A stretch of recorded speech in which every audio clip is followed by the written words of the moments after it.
guy again. Okay, we're going on. Just push a couple of buttons here and get this over here and this and this. Okay, ladies and gentlemen, you're listening to the Louis B. Free Radio Show, Brain Food for. Let me turn you in a little bit there on the screen. And I am just delighted to have a very, very special guest. We've got lots of things to talk about: the imagination neighborhood, math. We've got to talk about kindness and everything about you, Scotty. So I hope you've allowed a little bit of time for me. I've got Scotty Iseri on with me. Good morning to you. Hi, Louis B. How are you? I'm well. You know, it's interesting that you said Louis B, because there's a few people that refer to me as that are relatively close. And I love that. I love that you picked up on that. Oh, good. I'm glad that's okay. People don't have to call, oh, look at me. Do you think I could look like this and be sensitive to, I'm sensitive, but sensitive to people's comments or that, yeah, really, you know? Well, so my name is Scotty, and like, and that's like my given name. And when people call me Scott, I almost don't hear it. I'm like, what? Who is this Scott person? So who is that? Yeah, exactly. So again, so much I want to talk with you about. If you don't mind, let's get into your background first, because I've got the sheets from IMDb. I've got the Wikipedia page and everything. Oh my. So yeah, you've got an incredible background. Thanks. Tell us. I managed to do a lot. Currently, I've created a podcast called The Imagine Neighborhood that helps kids and families and their grown-ups talk about their big feelings, solve problems, appreciate their racial identity, and learn just more about how to grow kind. So that's what I'm doing now. Everything has led up to that. Prior to that, I did a children's show about math called The Digits. Prior to that, I invented something called the paper hat game. So it's been a lot of very silly projects that led me to this current project of a fun show about feelings that has dinosaurs and robots and fart tornadoes in it. You really skipped over a lot of stuff, and that's okay. The Digits, Scotty got an office job. Scotty got Merry Holidays, Please Hold. How'd you get into that, to writing, producing, composing, acting? Oh, I like making stuff. And I've always kind of been that. I remember when I was a kid and I was like, putting on little shows with the neighbor kids. We'd do a circus in the backyard on the swing set at my neighbor's house. And then we started getting big plans, like, oh, and then we can pop some popcorn and sell popcorn, and we'll get all the neighborhood kids to come and buy tickets, and we'll put on a big show for them. And my friends were like, we're just playing on the playground, like we just want to swing and play on the swing set. So so I think I've been really lucky in that I like having ideas. It's fun to have ideas, and it's also fun to kind of make them happen. So even something like Scotty Got an Office Job, which was a web series that I did, that was just early days of YouTube. I'm like, oh, I can make a video and put it online for my friends to see. And I had just gotten my very first, grown-up office job. I'd been a freelancer for my career prior to that, and so it was just sort of about like, oh, I don't have to put quarters in the copy machine, or this meeting is going on forever, and it kind of took off. Like it just sort of spread around. It was really, these are again early days of YouTube, so it was sort of baby viral. I don't think it'd be considered viral now, but it started making the rounds, and it was just fun to have a little creative outlet to do musical numbers in the middle of my office. That's great, and it just grew from there. Exactly. It's just fun to make things. It's fun to either by yourself to put a little video together or make a drawing, and it's also fun that you can share it with the world if you want to. That's wonderful. I've got to say, because it's Asian American and Pacific Islander Heritage Month this May, and you are half Japanese, correct? That's correct. Yeah. I saw that on Wikipedia. By the way, and this is going to be a real oddball question. Okay. Natto, do you like natto? I don't know what that is, to be honest. It's like a fermented soybean. It's Oh. oh yeah. I'm sorry. Yeah, and it's one of those things that when I have been in Japanese restaurants, and this was years ago, I would ask for they'd make a roll with, and the waitress said, "That's not for you." And Oh. because I said I really want to try it because it's an unusual taste and Mhm. and consistency. Mhm, But I mhm. fell in love with it. Sure. And yeah, and I probably eat more tofu and miso than any non-Asian that you know. I have to say that. And Yeah. yes, I have to say, I hope you don't mind. No, it's fine. It reminds me of one time I was living in Chicago, and I got a call from my cousin. And this is like in the middle of July or something like that, out of the blue. And she says, "Scotty, I'm over at a friend's house and we're having dinner." I'm like, "Is everything okay?" She's like, "Everything's great, but guess what?" I'm like, "What?" And she's like, "We're having potatoes." And I said, "Potatoes?" And she's like, "Yeah, we're having potatoes." I'm like, "Where's the rice?" She's like, "No rice, potatoes. Sorry. Oops. Well, that's a riot. They can have potatoes anytime we want." I'm like, "We never got potatoes. It's not Christmas. It's not New Year's Eve." And she's like, "I know." Oh, that's great. That's Yeah. great. That's Yeah. that's a great story. Grew up with rice as the side dish always. So That's great. Yeah. Yeah. Oh, and I eat a lot of brown rice, but I eat a ton of rice. I'm vegan. I went vegetarian in 1970. oh, wow. Way before you were born, when I was Yeah, in high good for school. you. And yeah, thank you. And a lot of the foods that I learned about that were great for me. I mean, I know we could always eat in a Japanese restaurant, Mhm. and then got turned on to a lot of things. And forgive me for I- belaboring that. I hope you didn't mind. That's all right. I imagine that was hard in the 70s. I mean, nowadays there's so many more vegetarian vegan options, but back then people were like, you don't want your steak? Like Scotty, yeah, well, I get ridiculed as a boy not eating meat because real men eat meat. And yeah, and it was just, you had to cook. And I love to cook. Don't misunderstand. I absolutely love to cook. But now when I walk into a grocer and I see a vegetarian and vegan section, it just blows my mind. And people know what vegan means. And yeah. Yeah. So thank you. There's whole restaurants and things. Yeah. Yes. So thanks for suffering that with me. I want to talk a little bit about kindness. And certainly we're going to get into the imagined neighborhood. But the kindness, I saw something, forgive me for referencing this, that Digits, the inventor of paper hat game, but the imagined neighborhood is when listeners tell us how they were kind today. I absolutely love that. Tell me about you and kindness. What about me and kindness? I think kindness is a practice. It's not something that you inherently are or are not. It's something you do. And at the end for our show, The Imagined Neighborhood, we're aligned with this great social emotional learning curriculum called Second Step from Committee for Children. That's all about helping kids, think about their feelings and solve problems and learn how to make friends and all these great skills that we hope everyone needs. But at the core of a lot of it is kindness, is trying to understand how someone else feels and try to do something that's kind to them. Empathy, so yeah, and I think that there's this notion that someone is or is not kind, and that's just not true for me, at least. It's something that you work at and that you try. Okay. And so at the end of every episode of our show, we ask the question, how are you kind today? It's beautiful. And it's meant to be a reminder to myself, even like, how was I kind today? Did I do anything that that made someone's day a little bit better, or that helped someone out that maybe needed a little help? And I think it serves as well to, we're really lucky that we have this show that's designed for kids, but that we hear from a lot of grown-ups that they like listening to it too. There's fun little in jokes and stuff, but that reminder at the end of how were you kind today is just a great sort of conversation starter a lot of times. Oh, it's wonderful. And it makes people think about how they were kind that day. So it encourages more kindness.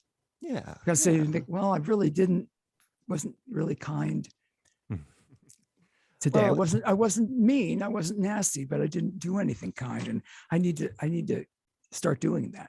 Yeah, and as humans walking through the world, we can get very wrapped up in our own business. Sure. Like I've got to Yeah. get this thing done, or there's you have real concerns that oh, I've got a friend who's sick, or I'm not feeling well, or I'm just in a bad mood.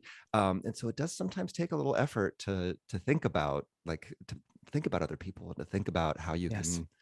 can, Heal the world, right? Yeah. Heal the world. Yeah, I just when you say that, I just makes me think of, and I know everybody's so busy today.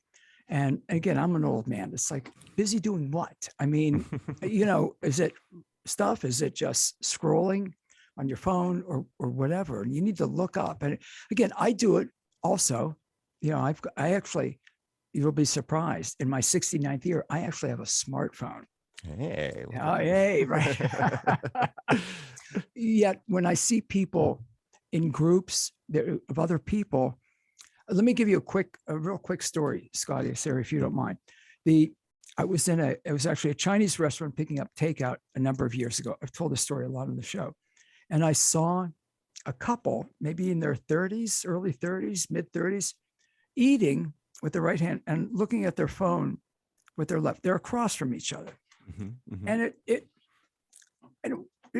bothered me. And when I got home with the food, I told my wife, I said, I really wanted to go over and gently take the hands that had the phone in and put it down on the table and say, look into each other's eyes. You're here. You're with somebody. I get if you're home eating takeout and you want to do that. Okay. It just bothered me. My wife's response was, I'm glad you didn't do it because I don't know where I'd get the bail money to get you out of jail or assault. So, but again, people say, again, they're so busy, and we need to be thoughtful about how we are. I know this is going to be another odd question.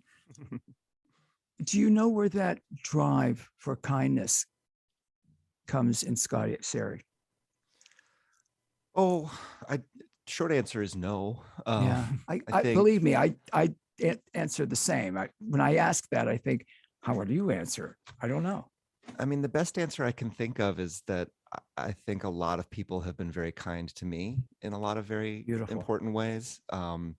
Whether that's someone who took an extra minute at work to be like, how's it going? Or like, who could have made someone who could have made an unkind choice and chose to make a kind choice. Right. And, when I think of those moments in my life, it makes me feel really lucky, right? There's certainly people we've all seen in the last couple of years, like, videos of a store clerk getting yelled at about a mask or something like that, or, people having a road rage incident.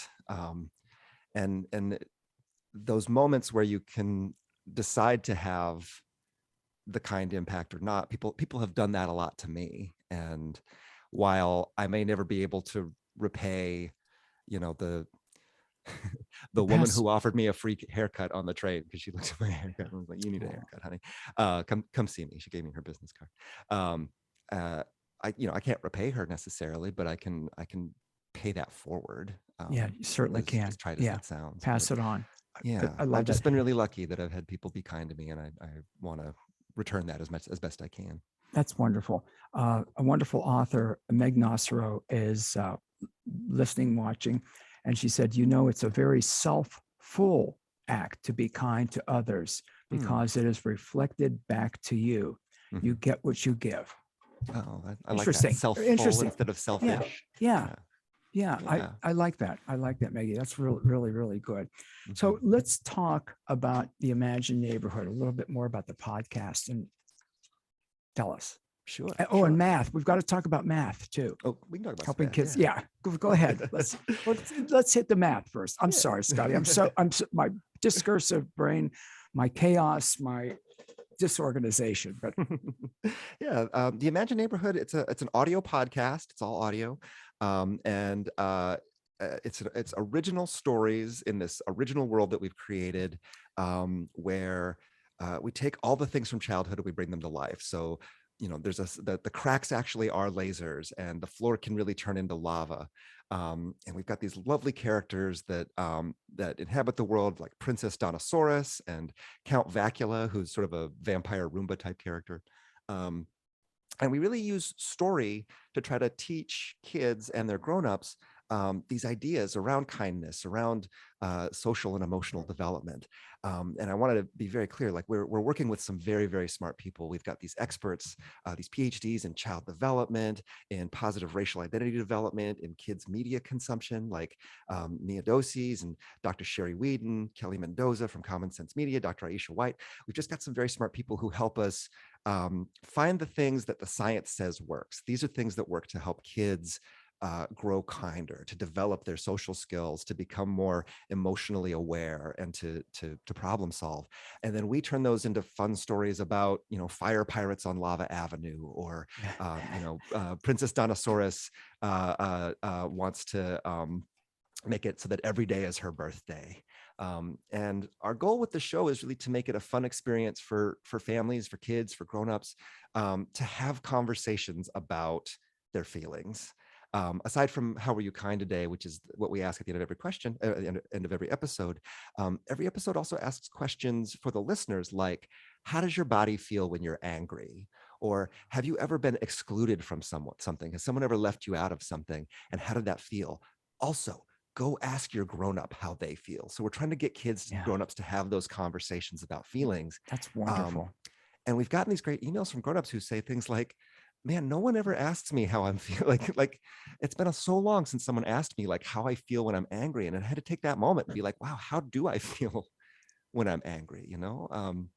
And so the goal of the show is to teach and to be a resource, but also to do it in a fun way, in a way that doesn't feel like, here, please take your medicine. It's meant to be kind of more, please have this piece of candy. And again, that's absolutely wonderful. You do it in the drive to do it. And I want to talk about the limited series that the Imagine Neighborhood that you're doing, Imagine Equity, 6 new stories about race, identity, and making things right. Yes. Wow. It's a series that I'm really proud of. We were so lucky to get some support from the Allstate Foundation to expand the kind of work that we do. And so we reached out to Dr. White from the University of Pittsburgh and just learned, like, what do kids need to know about race and identity, and celebrating who they are. And so working with her, we came up with kind of 4 key ideas that we want to write stories about. That it's celebrating who you are, celebrating your identity, and celebrating the diversity of your neighborhood and of every neighborhood, and understanding what justice and injustice is. Because I think some kids might have an idea that, like, it's just not fair that I have to go to bed at 8 o'clock, or it's just not fair that I have to wake up early to go to school. But there is things in the world that's really unfair, and I think kids can really latch onto those things, and then go to the final idea, which is activism. How do you make your neighborhood a kinder place? How do you make it so that everyone feels welcome? So we took those ideas and we created these, fun, wacky stories about it. We, the inspiration for it, to be very honest, was after the George Floyd murder. We were able to expand the kinds of things we talked about. We knew that kids were going to be hearing about what was going on in the world. We knew that parents might want to have things that they could talk to their kids about. We knew that kids might be feeling scared. They might be worried about what might happen to them. And so we wanted to create stories that were still, again, fun and listenable, but could really help kids and families talk about these big things that are happening out there in the world. That's wonderful. Imagine Equity and it makes a difference, with the popularity of it. Makes a difference. And when people say to you about those questions and about everything about it, and again, because it's Asian American and Pacific Islander Heritage Month, I've got to ask you, Scotty, I see the media, I don't want to say overlook, when horrible things are happening to Asians, they don't give it the coverage that I think it should have. I think people need to know. It just doesn't. Go ahead. Oh, yeah, it has been a scary few years on that front. but I think for all people of color, there's sort of rising tides um, um, of racism and hatred out there, and so Yeah. um, Sadly. yeah, and I feel that I guess I think it's not a competition. No, no, no, no. That I there's didn't. I there's a didn't. world No, of no. I didn't yeah. mean it like that. But Oh, people, sure. we need to be aware, hopefully, to suppress it, stop it. And again, when you do what you do with the imagined neighborhood, and it's wonderful to make people, especially young people, Mm, because who knows what is being said in their home or um, I don't know, peers or whatever. If mhm, you can get them at that age mhm. to have the recognition of it Yeah. and to help heal the world, I think it's an amazing thing. Oh, it's funny. I was talking to some friends about this. Do you remember the movie The Goonies? Yes. It's Oh, yeah. I'm an old Um, man. I'm an old man.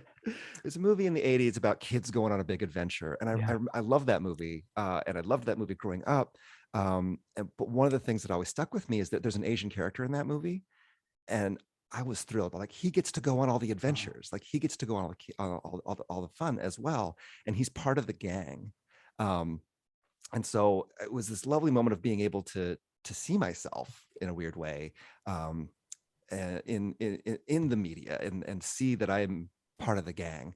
And I think I'm thrilled that we're starting to see more and more stuff like that, like the movie Shang-Chi that came out. We've got an Asian superhero now, and that's amazing. And I think the media on whole is coming around to these ideas of how do you celebrate the identities of a character yeah. without making it sort of a hanging a big lantern on here's a Yeah. Yeah. different person. Yes. Like I Yeah. think the history of Shang-Chi in the comics is very problematic in a lot of ways, but there's a phrase, and I can't remember where it came from. I want to say it's from the Gina Davis Institute, but you've got to see it to be it.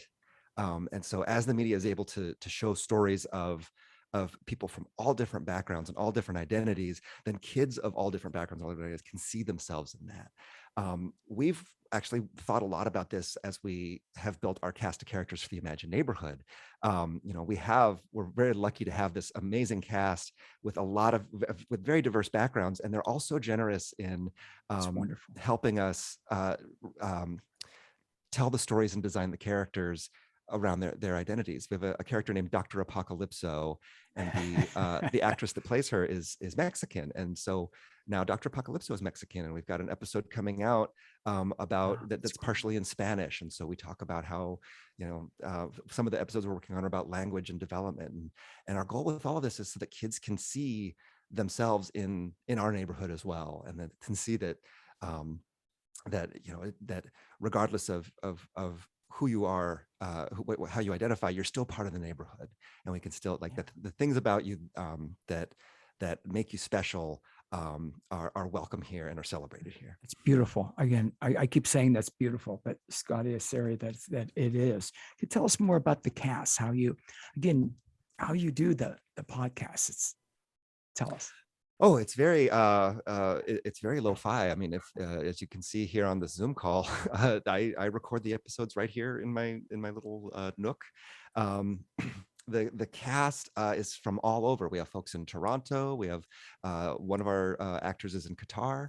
So it's one of these like magic of the internet kind of things where we're able to find people from all over the world to come and perform with us. We also have this amazing writing team that's also very spread out. But Bilal Dardai, Melly Victor, and Michal Richardson, just some shout outs there. Jay Edidin also just joined us. And the way we create these is I would say purposefully inefficient. It starts with it starts with That's some great. very smart Purposely people. inefficient. Yeah. Yeah. Go ahead. It starts with some very smart people. Our PhDs will bring us research, or we'll hear from listeners about what kinds of stories they want us to tell, and we'll kind of sit around and talk about it. What's our story here? What's our metaphor? As an example from the Imagine Equity series, we started thinking about kids who might get bullied at lunchtime because their food is not a peanut butter jelly sandwich. Yeah. This is a thing that I think often happens with Asian kids if they're bringing food from that's traditional to their family. Yeah. But if it's Yeah. unfamiliar to kids, they might go like, "Oh, what is this stinky food?" Yeah. And That's so awful. we just took that as an idea and then blew it out into a food fight on a pirate ship, basically. So we're trying to find, what is this core of the story? What's the message we want to tell? And then what's the wrapping around it? What's the metaphor that we can use to make this a lot of fun for kids to listen to, and easier for them to talk about? That's great. When you say that, you just brought back a memory for me that is probably over 60 years ago. And I hadn't thought about this, but I remember in junior high school, having during Passover, I'm Jewish, having matzah in my bag. And I remember this big kid coming over and just smashing it, smashing it. Yeah. Oh my gosh. Yeah. I hadn't thought about, I don't remember the last time I even thought about that. Probably, I don't know, 55 years ago or more. Yeah. But again, like 60 years ago, you brought back that memory. Wow. So I get when you're saying that about just different ethnic foods, I get that. Yeah. We actually did another episode with the podcast Mystery Recipe, where we did it as like a cooking competition. So one character, they're bringing in their fancy desserts, and our character Macho Supreme brings in his dessert that is like every dessert. It's a cake and a pie and a brownie, and the other character brings in a flourless chocolate cake, and Macho is just apoplectic. How could you have a cake without flour? This is ridiculous. And he tries to dump flour on it to make it a cake, and then which, as you might guess, leads to a spatula sword fight. But what we reveal at the end is that the character who made the flourless chocolate cake is celebrating Passover. And it's important in her family that they, we don't, we get a little bit into what Passover is and how, but the core of it is on Passover, we don't eat certain things, but this is something that's important to me. And so it's that idea of food as identity, and food as a piece of your family, and food as a piece of yourself, and how you can share that with people and being open to these things, because flourless chocolate cake is delicious. So you might be missing out on something. It is. No. But that's part of it, and getting people to understand. And again, if you can prevent bullying with people to understand at a young age, because people do it as adults, certainly. That's a beautiful thing. And you reach so many. It's such a successful podcast, which I love because of what the message is. Oh, thank you. Yeah, we're thrilled. We're closing in on a thank on a you. By the way, this is about you. Thank you. You're being, it's brought up kindness. Really, it's very kind to have you on my show, on your show. I really appreciate you letting us come on and talk about kindness for a while. That's really nice. It's my joy and honor. But tell us about the popularity. Well, we're closing in on about 1 million families reached, which is really it's sort of mind-boggling to me. I am so thrilled that it's become a thing for families to use. One thing that was a bit surprising as well, I don't know if it's surprising, but we're finding it being used by a lot of teachers and educators, not necessarily in the classroom, but as a thing for the home. So if they're doing second step lessons in the classroom, or if they're doing social and emotional work in the classroom, they're able to send this home, and it's become a fun way for families to kind of continue that learning. Learning does not just happen in the 6 hours that a kid is sitting in a class. Learning is happening all the time. And especially with social and emotional skills, it's the kind of thing that kids are learning, not just by the instruction that they're getting in schools or by the understanding of it, but it's also being modeled for them everywhere they go. Everything their grown-ups do, everything that their teachers do, everything that a nanny or an abuela or anyone, all the grown-ups like that. Kids they're these big sponges that are absorbing all that. And so like having this tool in the imagined neighborhood that families can do together is really kind of reinforcing those lessons that they're learning in the classroom as well. It was sort of thrilling to start seeing it show up in like resource lists for different school districts or for counseling, and so that's incredible. And like you say, closing in on 1 million. That's fantastic. I want to get back to digits just for a minute, if you don't Oh, mind. sure. You developed an app for elementary school children who are struggling with math. Yeah. How'd you do that? How did you do well- that? I wish they had that when I was young. Sure. Well, it kind of goes back to a little bit about what we're doing with the Imagine Neighborhood, and that we wanted to use story to help kids learn. And I was, I was and remain very excited by technology and the different things that it can do as a storytelling idea, as a way to connect us. And so what we developed was sort of a live, or not live, of interactive video platform. So kids would watch this story being told, and then at different points in the story, there'd be a little game for them to play. And that game would change the outcome of the story. So if they navigate through the asteroid field and they blast off to the next adventure, but if they miss a few, it lands on the planet and they have to sort of practice and get their way off the planet. And the idea behind An it was educational game. Go ahead. I'm sorry. exactly, yeah. So it was math focused, partially because computers are very good at math, so it's very easy to measure. Is a kid seeming to understand the concepts that we're getting, but for example, in one game, there's asteroids coming at you, and it's a big number 10 asteroid, and you have to blast it exactly in half. So if you split it with what's half of 10? It's 5. So you have to throw a 5 at it. It splits it right in half.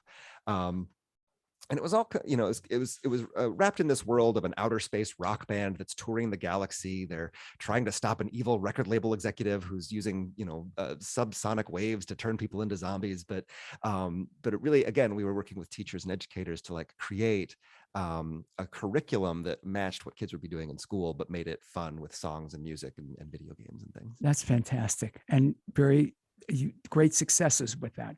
Kids had great successes with that. Indeed, I think that's brilliant. That's absolutely brilliant to put it to something fun, like you say, songs and their game. Young people, old people like to play games, and then they have the app where they're playing games and they're learning at the same time. Yeah, that's absolutely fantastic. Well, I think that to me is one of the keys of really making learning stick. Is that as an adult, there's things that I learn because I like to, right? I'm learning Spanish in my Duolingo, and it's kind of fun to be able to communicate with people better. Or how is Duolingo? There's a very persistent owl that keeps he bugs me every day. He's like, "Have you done your Duolingo today?" And is it working for you? I've often wondered about the language courses. A little bit. I mean, I don't think I could be dropped in the middle of Oaxaca and make my way out, but without it. But I do like that I'm. I don't know. I think language is really interesting, so it's fun to sort of. I agree. Play with how that's what that word means, or that sounds similar to this language. Or I'm enjoying it. And that's great that you again use the idea that we should be, regardless of age, always learning. Definitely. Some people, choose not to, and others do well into their senior years. I'm one of them. Scotty, I know we're almost at the top of the hour, and I hope I didn't keep you too long, but can you tell us about another episode? Oh, sure. We've got one coming up that I'm really quite proud of. That is about how to say "I love you." And we're introducing a character's. It's the first parent we're having on the show. A character's dad shows up. Her papa, and the story is that Dr. Apocalypso, who's this sort of heavy metal motorcycle riding, awesome fun character, she is hiding in my cupboard because her dads are mad at her, and she tells the story of what happened. She was trying to make breakfast in bed for them, and so she set up the breakfast catapult and supercharged it, so it flung the breakfast right into bed for them, which made a huge mess. And her dads were very angry, and they were like, "Oh, how could you do this?" kind of thing. And so she's convinced that because they're mad, that she can't live there anymore, that she has to run away, and she's not allowed. They don't want her to live with her anymore. And so it's really a story about how to make things right after you make a mistake, but also that you're still loved even when you make a mistake. That that everybody makes mistakes, and when they do make mistakes, that you can make things right, but you're still loved. And that kicks off our summer season, where we're going to hear from all the characters in the show about the different ways that they say, I love you. They might say, I love you by saying the words, I love you. They might say, I love you by giving compliments or by doing favors for their friends. There's all different kinds of ways to say, I love you. And we're hoping that our listeners will also write in with the different ways that they say, I love you. I'm looking forward to that. The website is imagineneighborhood.org, imagineneighborhood.org. And I've got to say, I have absolutely loved this, Scotty Iseri. This is, and your personality is wonderful. Oh, thank you. Thank you. This was I would, fun. well, of course, now I talk to myself. Of course, Louis, of course, his personality is wonderful. Look at the work he's doing. But it's really very, very wonderful. And I would love to catch up with you down the road again a little bit, because what you're doing is fantastic. I've got the links up at louisfreeshow.com and wfmj.com, but you can go directly to imagineneighborhood.org. Scotty, thank you so much. Thanks for having me, Louis B. I really appreciate it. This is a lot of fun. I love that you call me Louis B. Honestly, I'm serious. I absolutely love that. Thanks. Thank you so much. Yeah. Wow. How wonderful is he? And the message is